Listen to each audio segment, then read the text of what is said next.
نحمده ونصلي ونسلم على رسوله الكريم اما بعد فاعوذ باللہ من الشیطان الرجیم بسم اللہ الرحمن الرحیم۔ بے زبانوں کو جب وہ زباں دیتا ہے، پڑھنے کو پھر وہ قرآن دیتا ہے۔ بخشش پہ آتا ہے جب امت کے گناہوں کے، تو تحفے میں گناہ گاروں کو رمضان دیتا ہے۔ بفضل اللہ، بحمد اللہ، بتوفیق اللہ، بعون اللہ، آج سے باقاعدہ رمضان المبارک سیمینارز کا آغاز کیا جا رہا ہے۔ آج ہماری پہلی نشست ہے اور آج اس نشست کا موضوع ہے فلسفہ رمضان۔ سب سے پہلی بنیادی بات یہ ہے کہ رمضان کو رمضان کیوں کہتے ہیں، رمضان کی وجہ تسمیہ کیا ہے۔ دو قول بڑے مشہور ہیں جو یاد رکھنے کے قابل ہیں۔ پہلا قول یہ ہے کہ رمضان یہ بنا ہے رمضن سے، اور رمضن کا معنی ہوتا ہے کسی چیز کو جلا کر ختم کر دینا۔ اس مہینے کو رمضان اس لیے کہتے ہیں، اللہ تعالیٰ اس مہینے کے شروع ہوتے ہی اپنی رحمت کی تجلی سے امت مسلمہ کے گناہ کو جلا کر ختم کر دیتے ہیں۔ دوسرا قول رمضان کی وجہ تسمیہ کے بارے میں وہ یہ ہے کہ رمضان بنا ہے رمضان سے، اور رمضان کا معنی ہوتا ہے موسلا دھار بارش۔ اس مہینے کو رمضان اس لیے کہتے ہیں کہ اس مہینے میں اللہ تعالیٰ کی رحمت سامن کی بارش کی طرح برستی ہے، جس کی وجہ سے گناہ گاروں کے گناہ دھل جاتے ہیں۔ حاصل یہ ہوا رمضان کے نام میں یہ مطلب پوشیدہ ہے کہ یہ وہ مہینہ ہے جس کی وجہ سے اللہ تعالیٰ گناہ گاروں کے گناہوں کو معاف کرتا ہے۔ یہی وجہ ہے کہ رمضان کے بہت سارے نام ہیں۔ رمضان کو شہر مبارک بھی کہتے ہیں، شہر رحمت بھی کہتے ہیں، شہر نجات بھی کہتے ہیں، شہر ہدایت بھی کہتے ہیں، شہر صبر بھی کہتے ہیں، شہر مواسات بھی کہتے ہیں، رمضان کو شہر قرآن بھی کہتے ہیں، اور رمضان کو شہر اللہ بھی کہتے ہیں۔ اور یہ عربی کا ضابطہ ہے، زیادت الاسماء تدل علی شرف المسمى۔ کسی چیز کے ناموں کا زیادہ ہونا یہ اس چیز کے باکمال ہونے کی دلیل ہوا کرتا ہے۔ جتنے نام زیادہ ہوں گے اتنی ہی اس چیز کی عظمت زیادہ ہوگی۔ رمضان کے نام زیادہ ہیں تو رمضان کی عظمت بھی زیادہ ہے۔ رمضان کیوں آتا ہے، فلسفہ کیا ہے؟ اگر ہم غور کریں، اللہ والوں نے بڑی خوبصورت بات ارشاد فرمائی۔ اولیاء اللہ کے سرتاج ہیں، سرخیل ہیں، محبوب سبحانی حضرت شیخ عبد القادر جیلانی رحمت اللہ علیہ، وہ فرماتے ہیں رمضان کی اہمیت کو سمجھنا ہے، فضیلت کو سمجھنا ہے، عظمت کو سمجھنا ہے، تو اس مہینے کے نام کے حروف میں غور کرو۔ کل 5 حروف ہیں جن سے رمضان بنا ہے، را، میم، ضاد، الف، نون۔ حضرت فرماتے ہیں را سے مراد رحمت ہے، میم سے مراد مغفرت ہے، ضاد سے مراد ضمانت جنت ہے، الف سے مراد الفت و محبت ہے، نون سے مراد نورانیت ہے۔ حضرت پیران پیر فرماتے ہیں لوگوں اگر تمہیں رحمت چاہیے، مغفرت چاہیے، ضمانت جنت چاہیے، آپس میں الفت و محبت چاہیے، چہرے اور دل کا نور چاہیے، تو ماہ رمضان کا احترام کرو۔ یہ اللہ والوں کی نظر ہے۔ اللہ والے فرما رہے ہیں دور جانے کی ضرورت نہیں، اس نام کے حروف میں ہی غور کر لیا جائے تو اس مہینے کی اہمیت کا اندازہ ہو سکتا ہے۔ شہر الصبر، یہ مہینہ ہمیں صبر کا درس دیتا ہے۔ صبر بڑی عظیم الشان صفت ہے، یہ وہ صفت ہے جس کی وجہ سے اللہ تعالیٰ کی معیت حاصل ہوتی ہے۔ قرآن کریم میں اللہ تعالیٰ فرماتے ہیں ان اللہ مع الصابرین، بلا شبہ اللہ صبر کرنے والوں کے ساتھ۔ انما یوفی الصابرون اجرہم بغیر حساب، جو لوگ صابر بن کر رہے ہم انہیں دن قیامت کے بے شمار اجر عطا فرمائیں جس کی کوئی لمٹ نہیں ہوتی۔ رمضان ہمیں صبر کا درس دیتا ہے۔ صبح صادق سے لے کر غروب آفتاب تک ایک روزے دار روزے سے ہے، وہ صبر کر رہا ہے۔ پانی اس کے سامنے ہے، فروٹ اس کے سامنے ہے، کھانے پینے کی اشیاء اس کے سامنے ہیں، لیکن وہ قریب نہیں جاتا، وہ صبر کر رہا ہے۔ رمضان ہمیں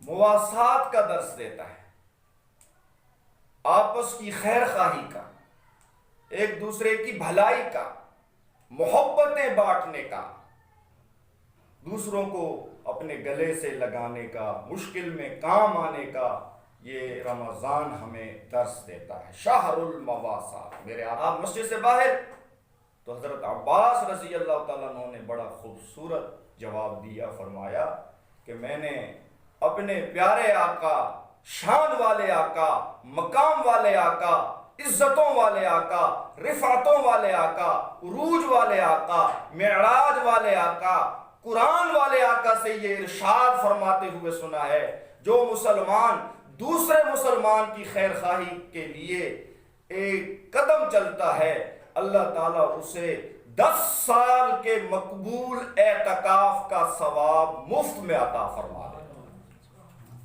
تو یہ ہے ہمارا دین جو ہمیں خیر خواہی کا درس دیتا ہے۔ رمضان بھی ہمیں خیر خواہی کا درس دیتا ہے۔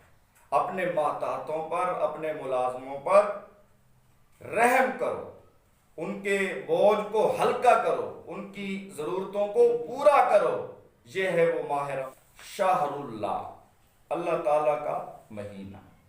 یوں تو مہینے سارے اللہ تعالیٰ کے ہیں، اللہ تعالیٰ نے سارے مہینوں کو بنایا ہے۔ ان عدت الشہور عند اللہ 12 شہرا فی کتاب اللہ یوم خلق السماوات والارض، مہینے سارے اللہ نے بنائے ہیں، لیکن کسی اور مہینے کے متعلق اللہ تعالیٰ نے یہ نہیں فرمایا کہ یہ میرا مہینہ ہے۔ رمضان کے متعلق فرمایا کہ یہ میرا مہینہ ہے۔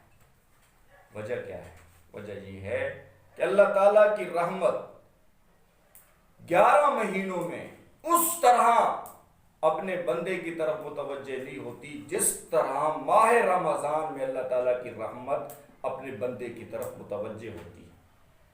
یہی وجہ ہے رمضان کی ہر صبح سحری کے وقت اللہ تعالیٰ آسمان دنیا پر آ جاتا ہے اور یہ اعلان ہوتا ہے حل من سائل، ہے کوئی سوالی، ضرورت مند، حاجت مند، مشکلات میں گھرا ہوا، مقدمات میں گھرا ہوا، بیماریوں میں گھرا ہوا، وہ آئے اور مجھ سے سوال کرے، میں اس کی ساری ضرورتیں پوری کر دوں گا، اس کی ساری آرزویں، تمنائیں، حاجتیں میں پوری کرنے کے لیے حاضر ہو چکا ہوں۔ اعلان ہوتا ہے حل من مسترزقن، ہے کوئی روزی کا سوالی، جو روزی میں فراخی چاہتا ہو، رزق میں برکت چاہتا ہو، آئے وہ مجھ سے مانگے، آج میں عطا کرنے کے لیے آیا ہوں۔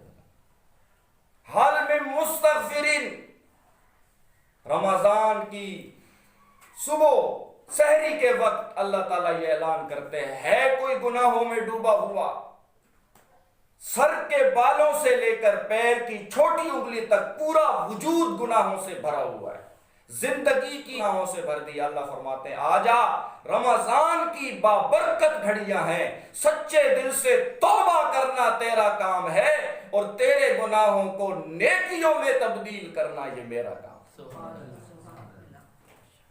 رمضان کیا ہے جی؟ یہ اللہ کا مہینہ ہے۔ 11 مہینے اللہ تعالیٰ کی رحمت کا جو سمندر ہے وہ کناروں تک رہتا ہے۔ جیسے ہی رمضان کا آغاز ہوتا ہے اللہ تعالیٰ کی رحمت کا سمندر ٹھاٹے مارتا، جوش پیدا ہو جاتا ہے، اور وہ رحمت کا دریا کناروں کو کراس کرتا ہوا ایمان والوں کے قدموں کو بوسے دیتا ہے۔ محترم سامعین کرام، ناظرین ذی احترام، رمضان المبارک کو شہر التقوی بھی کہا جاتا ہے۔ رمضان اس لیے آتا ہے تاکہ ہمیں پرہیزگار بنائے، متقی بنائے، صفت تقوی ہمارے اندر پیدا کرے۔ قرآن کریم میں سورۃ بقرہ میں اللہ ارشاد فرماتے ہیں، یا ایھا الذین آمنوا کتب علیکم الصیام کما کتب علی الذین من قبلکم لعلکم تتقون۔ اے اہل ایمان، تم پر روزے فرض کیے گئے ہیں جیسا کہ تم سے پہلے لوگوں پر فرض کیے گئے۔ روزوں کی فرضیت سے مقصود لعلکم تتقون، تمہارے اندر تقوی کی صفت کو زندہ کرنا ہے۔ ظاہر ہے روزے رمضان میں فرض ہیں، رمضان کے علاوہ کسی اور مہینے میں روزے فرض نہیں ہیں۔ اللہ تعالیٰ فرماتے ہیں روزے اس لیے فرض کیے گئے تاکہ تمہارے اندر تقوی پیدا ہو جائے، اور یہ تقوی بڑی اعلیٰ اور عظیم صفت ہے۔ اللہ تعالیٰ قرآن کریم میں فرماتے ہیں ان للمتقین مفازا، کامیابی تقوی والوں کے لیے، اعدت للمتقین، جنت کو میں نے سجایا تقوی والوں کے لیے۔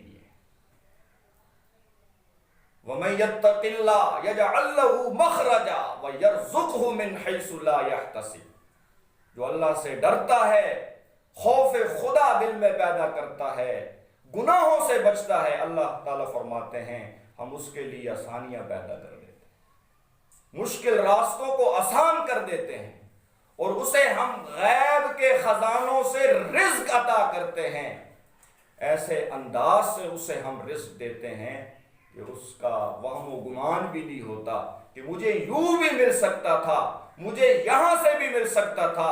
اللہ تعالیٰ فرماتے ہیں تقوی تم اختیار کرو، تمہاری روزی کا مسئلہ میرے ذمہ ہے۔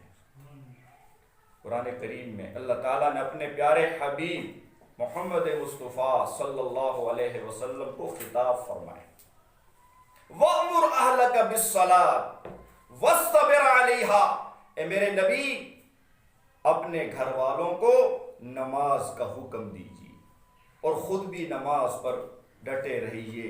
لا نسألک رزقا، ہم آپ سے کاروبار کا، بزنس کا، کمائی کا مطالبہ نہیں کرتے، نحن نرزقک، روزی ہم آپ کو دیں گے، تقوی آپ اختیار کریں گے، روزی ہم آپ کو دیں گے۔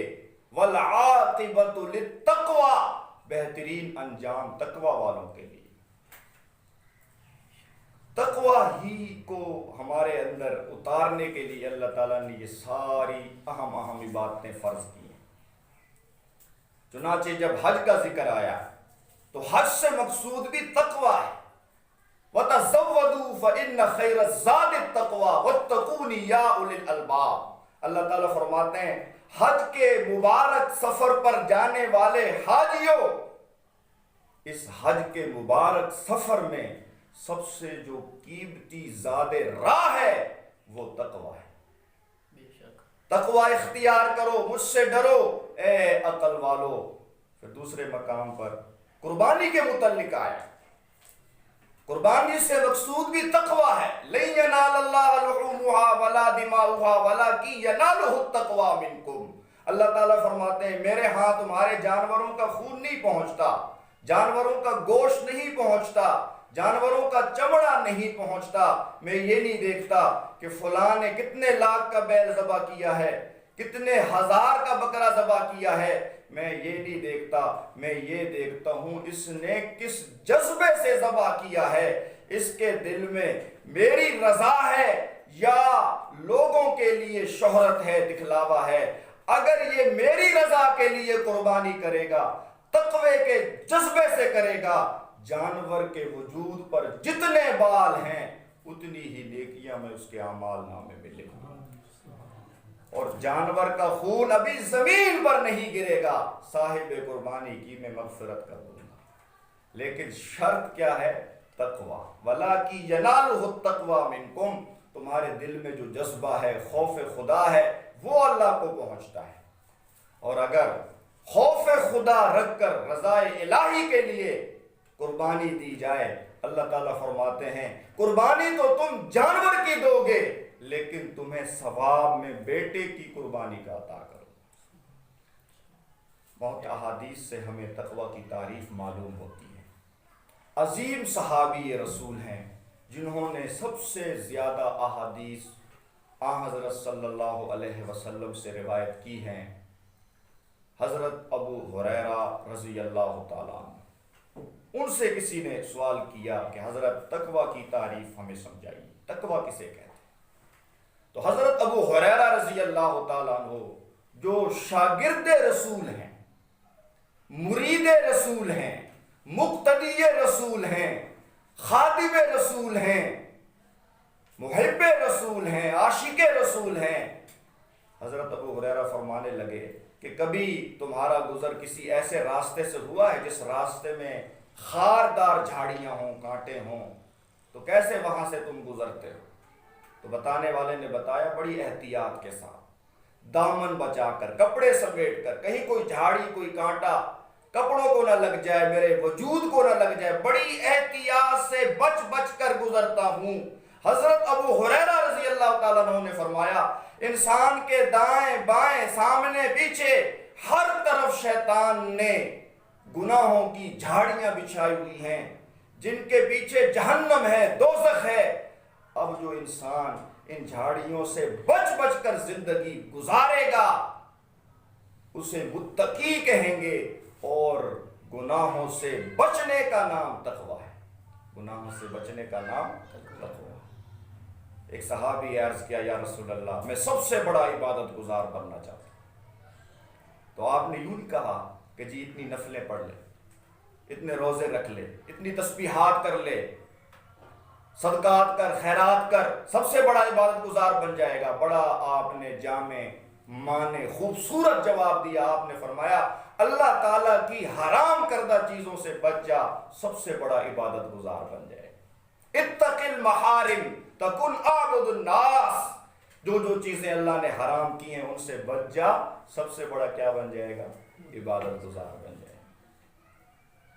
تقوی کے 3 درجے ہیں۔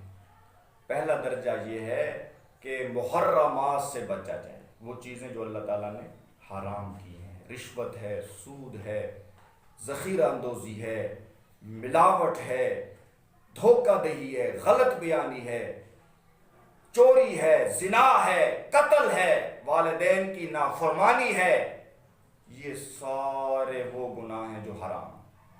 محرمات سے اپنے آپ کو بچائے۔ قُلْ تَعَالَوْا أَتْلُ مَا حَرَّمَ رَبُّكُمْ عَلَيْكُمْ أَلَّا تُشْرِكُوا بِهِ شَيْئًا۔ ان محرمات میں سب سے بڑی جو حرام چیز ہے وہ شرک، اللہ تعالیٰ کی ذات میں، صفات میں مخلوق کو شامل سمجھنا، شریک سمجھنا۔ مثلا یہ عقیدہ رکھنا کہ جی اللہ بھی اولاد دیتا ہے اور فلاں بابا جی قبر والا بھی اولاد دیتا ہے، یہ شرک۔ آج ہم دیکھتے ہیں بہت سارے کلمہ پڑھنے والے ایسے لوگ ہیں جو غیروں سے اولاد مانگ رہے ہیں، قبر والوں سے بیٹے مانگ رہے ہیں، اور ان کے عجیب عجیب نعرے ہیں، جملے ہیں، انسان حیران رہ جاتا ہے۔ شرکیہ پکار رہے ہیں، کہہ کیا رہے ہیں؟ بابا شاہ جمال پتر دیمی رتا لال، بابا جی سے مانگ رہے ہیں، پتر بھی رتا۔ بابا عبداللہ پتر دیمی ٹھلا، ماڑا بھی نہیں ٹھلا پتر چاہیے۔ بابا سن کروڑی گھن گڑ دی روڑی، دے میں پترا دی جوڑی، پتر بھی 2۔ سمجھ آئی؟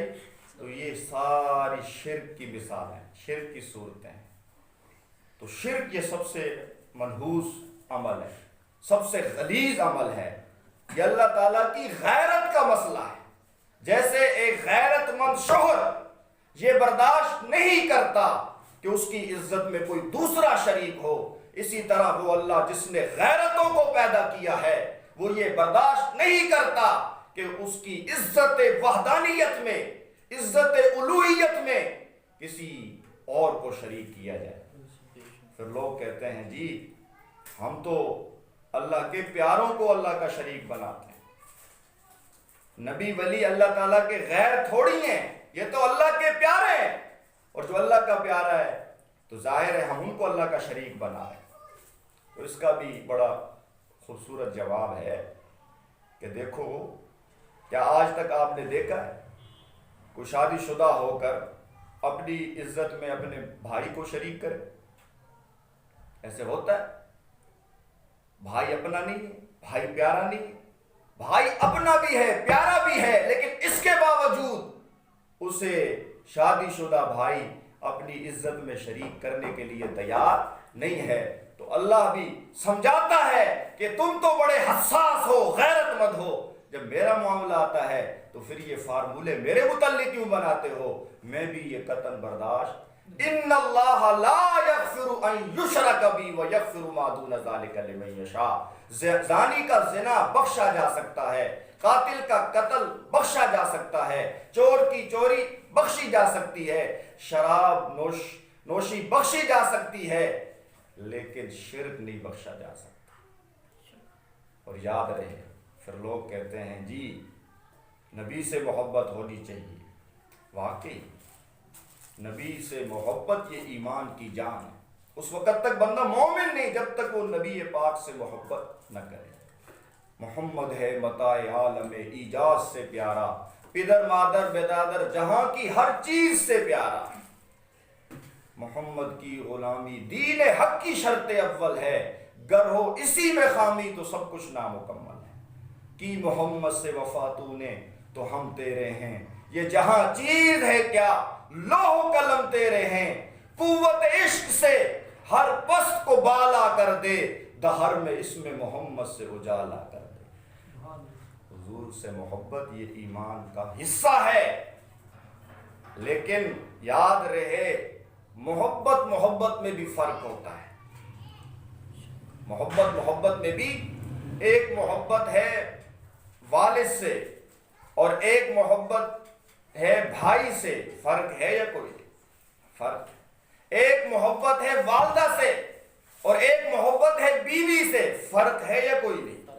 یہ تو نہیں ہو سکتا کہ ماں کا حق بیوی کو دے دیا جائے اور بیوی کا حق ماں کو دے دیا جائے۔ اللہ تعالیٰ سے بھی محبت ضروری، رسول پاک سے بھی محبت ضروری، لیکن جو اللہ کا حق کے معبودیت وہ دیا جائے گا اللہ تعالیٰ کو، اور جو نبی کا حق اطاعت وہ دیا جائے گا نبی پاک صلی اللہ علیہ وسلم کو۔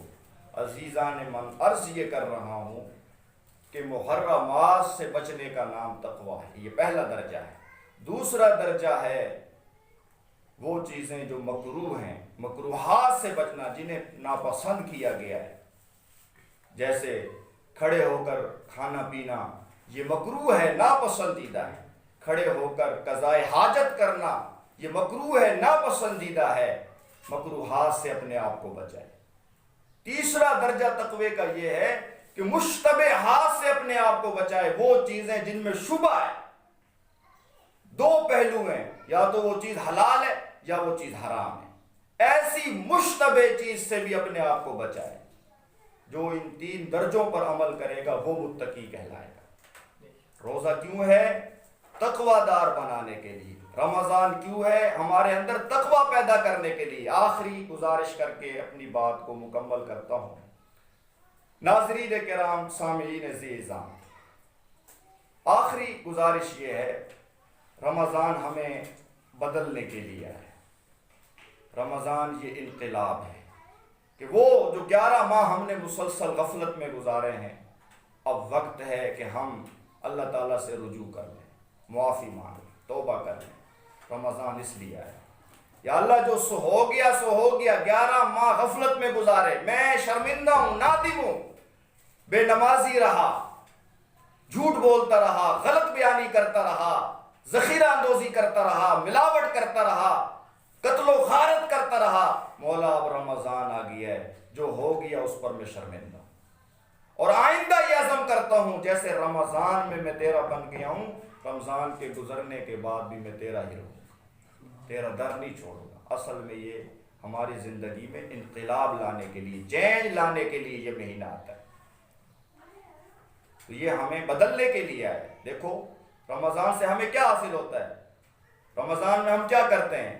روزے سے جب ہوتے ہیں تو ہم حلال چیزوں کو چھوڑ دیتے ہیں، پانی سامنے ہے حلال ہے لیکن ہم استعمال نہیں کر رہے، فروٹ سامنے ہے حلال ہے لیکن ہم استعمال نہیں کر رہے، کیوں؟ اللہ تعالیٰ کا حکم ہے۔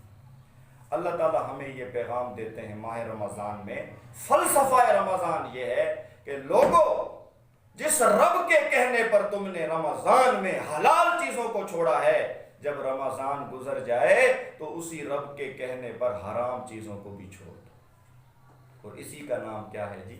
تقویٰ ہے۔ اللہ تعالیٰ ہم سب کو ماہ رمضان کا صحیح معنوں میں احترام کرنے کی توفیق نصیب فرمائے، اور ماہ رمضان کی جتنی برکات ہیں، انوارات ہیں، اللہ تعالیٰ ہمیں وہ عطا فرمائے۔ میں نے اپنی گفتگو کا آغاز کیا تھا، جیسا کہ میں نے بتایا کہ آج سے انشاءاللہ استقبال رمضان سیمینار کا آغاز کیا گیا ہے۔